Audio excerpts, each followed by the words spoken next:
Didik TV KPM. Ya, Okey, kepentingan dan kerjaya berkaitan taksonomi.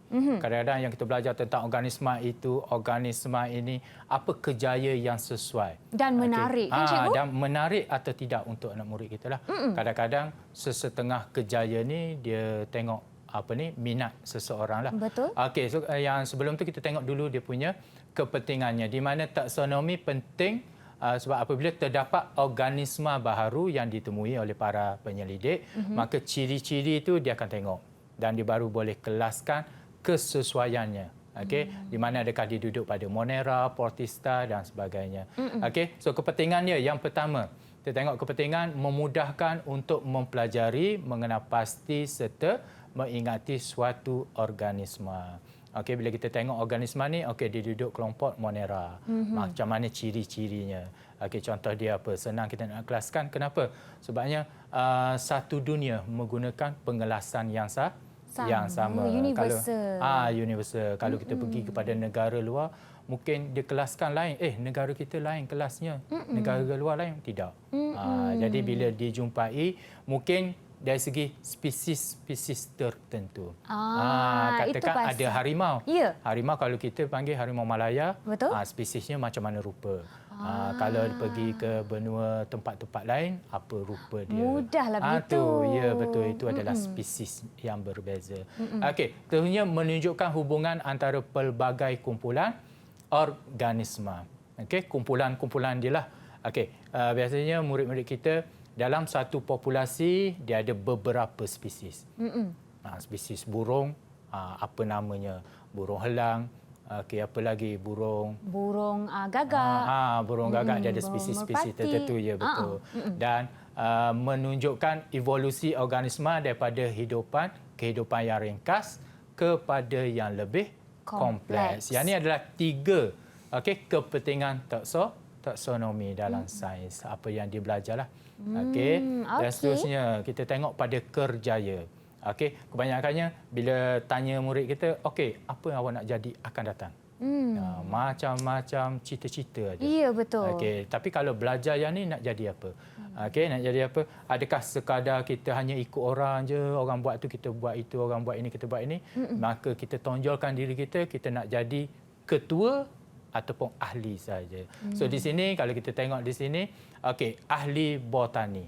Apa dia ahli botani? Iaitu penyelidik dalam bidang kehidupan tumbuhan. Contoh ni yang inilah.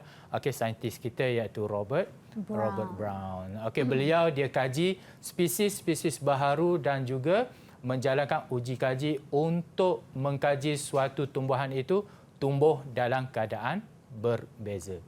Okey, sebab tumbuhan ni kita hanya nampak luaran saja. Bila dia kaji dari segi penyerapan baja, penyerapan nutrien, air, yang tu yang dia kaji secara lebih mendalam.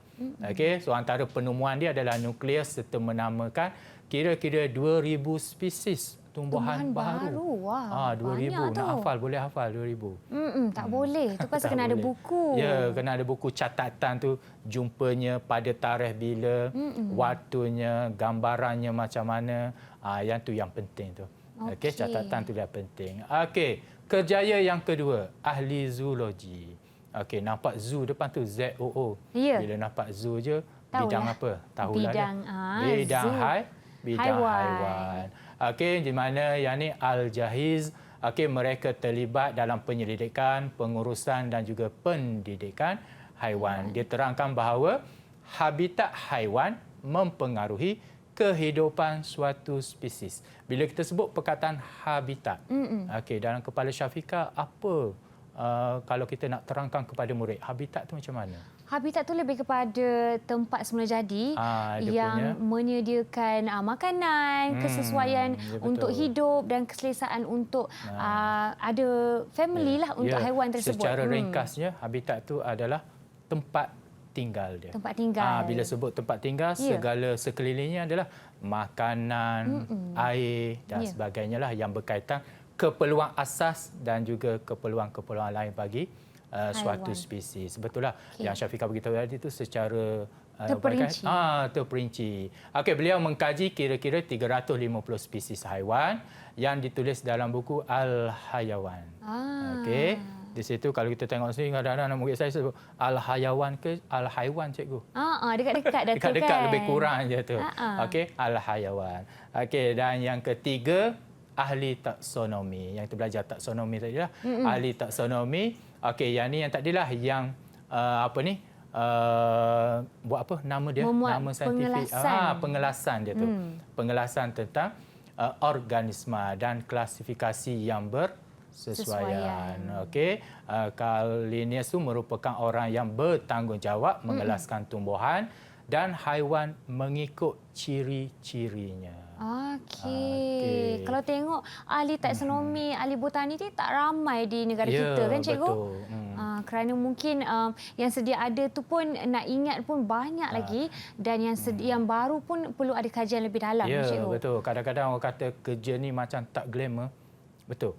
Tak Betul, glamour, tapi dia punya peranan dia tu amat penting, amat besar untuk generasi akan datang lebih tahu spesies-spesies yang baru, spesies yang lama, bagaimana kita nak kaitkan spesies berkenaan. Okey, kadang-kadang kita jumpa, kita nampak gambarannya. Kalau nampak ular, semua kita panggil ular ajalah. Ya, betul. Okey, tapi dia punya spesifiknya apa? Betul, ular cikgu. jenis tedung ke, ular jenis sawa ke, ular apa? Mungkin ular sawa kita nampak dia punya bentuk badan dia tu, dia punya batik dia tu, bentuk muka dia.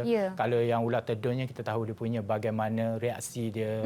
Yang tu mudahlah, tapi nama yang betulnya, nama secara saintifiknya, yang tu kita kena kaji lebih sikit. Betul. Dan yang paling penting, walaupun tak orang kata mungkin tak secara am ni orang kenal kita, ahli taksonomi dengan ahli botani ni bila dia membuat penulisan dan dibukukan, kita rujuk kepada penulisan mereka. Betul. Jadi pentingnya kita punya kajian tersebut. Ya, betul, Syafiqah. Okey, baiklah Cikgu Rosnizam, boleh tak kita dapatkan sedikit rumusan daripada Cikgu untuk kelas hari ini? Okey, rumusannya untuk kelas hari ini, kelas hari ini supaya murid-murid di luar sanalah dengan Syafiqah sendiri banyak belajar hari ini dari segi pengelasan organismanya, apa dia yang pentingnya murid kena tahu dari segi apa pengelasan 5 alam tadi, dan yang keduanya bagaimana penulisan nama saintifik yang betul, supaya bila kita kaitkan dengan peperiksaan, supaya kita tidak hilang markah dengan benda yang kecil sahaja, kesilapan markahnya tidak ada. Cakap pasal markah ni kan, Cikgu. Betul. Boleh tak saya nampak dapatkan? Dah tu nak markah berapa? Betul, itu yang saya nampak kan. Prestasi keseluruhan saya pada hari ini, Cikgu. Prestasi kalau Syafiqah kata maksimumnya 5. 5 bintang. Maka saya bagi 5 bintang. Alhamdulillah. Terima kasih, Cikgu. Okey, sama Syafiqah. Harapnya murid-murid di rumah yang menjawab soalan juga dapat 5 bintang. Okey, baiklah Cikgu. Bagi mereka yang mahu membuat sedikit ulang kaji. Di manakah rujukan? Okey, boleh dapatkan di portal D5 yang disediakan oleh KPM lah. Didik TV KPM.